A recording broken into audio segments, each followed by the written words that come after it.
बहाने। राजस्थान में रेगिस्तान के करीब एक गांव में एक आदमी रहता था। इस आदमी का काम कुछ ऐसा था कि उसे कई बार रेगिस्तान से चलकर गुजरना पड़ता था।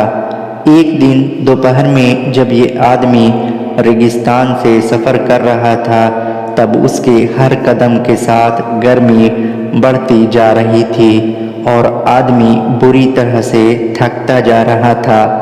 आदमी को न जाने क्या सूझा, उसने अचानक आसमान में देखा और जोर से बोला, क्या भगवान, आपको ये रेगिस्तान बनाने की क्या ज़रूरत थी? चलो बना भी दिया तो कम से कम यहाँ पानी की व्यवस्था तो कर देते, जिससे कोई भी यहाँ पेड़ पौधे उगाकर इस प्रदेश को हरा भरा कर देता। इतना बोलकर आदमी आसमान की तरफ देखता रहा, मानो जैसे भगवान से उत्तर मिलने की राह देख रहा हो।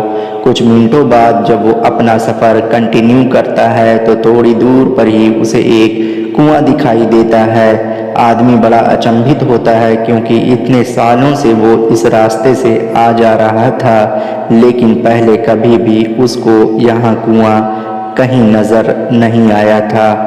आदमी कुएं के पास गया तो कुएं में पानी था। आदमी को लगा कि उसने पानी की मांग करके गलती कर दी है, कहीं रेगिस्तान को हरा भरा करने का काम उसके माथे ना पड़ जाए।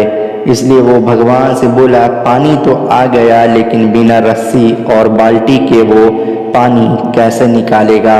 आदमी ने इतना बोला ही था कि उसकी नज़र पास ही में पड़े रस्सी और बाल्टी पर पड़ी। अब आदमी डरने लगा, फिर कुछ सोच कर बोला कि मैं अकेला कैसे इतना सारा पानी ढो सकता हूँ। अगले ही पल आदमी को ऐसा लगा कि जैसे उसे पीठ पर कोई छू रहा है। उसने पीछे मुड़कर देखा तो एक रेगिस्तानी ऊंट वहाँ खड़ा था। अब आदमी को डर के मारे पसीने छूटने लगे। उसको लगा कि वो कोई भी बहाना बनाएगा और उसके लिए भगवान कोई तोड़ भेज देगा।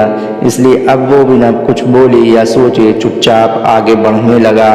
तभी एक कागज़ उड़ते उड़ते उसे चेहरे से चिपक गया। उस कागज़ को ध्यान से देखने पर आदमी को कुछ लिखा हुआ दिखा, जिसे आदमी ने पढ़ा, मैंने तुम्हें वो हर चीज़ दी जिससे तुम इस रेगिस्तान को हरा भरा कर सको। ये पढ़ने के बाद भी आदमी चुपचाप आगे बढ़ गया। दोस्तों, अब आप अच्छे से समझ गए होंगे कि मैं क्या कहना चाह रहा था। हम किसी से कहे या ना कहे, हम बहाने बनाते हैं। हमें कई बार मौके मिलते हैं आगे बढ़ने के लिए, लेकिन हम उन्हें अनदेखा करते हैं या किसी डर की वजह से उन मौका से ही दूर भागने लगते हैं। ये कहानी हमें ये साफ साफ बताती है कि सब हमारे हाथ में होता है और ये हमारी ही चॉइस होती है जो हमें कामयाब या नाकामयाब बनाती है। दोस्तों, वीडियो अच्छी लगी हो तो वीडियो को लाइक कर दीजिएगा और इसे अपने दोस्तों में ज़्यादा से ज़्यादा शेयर कर दीजिएगा। और इस तरह की वीडियोस देखने के लिए मेरे चैनल को सब्सक्राइब कर लीजिएगा। शुक्रिया।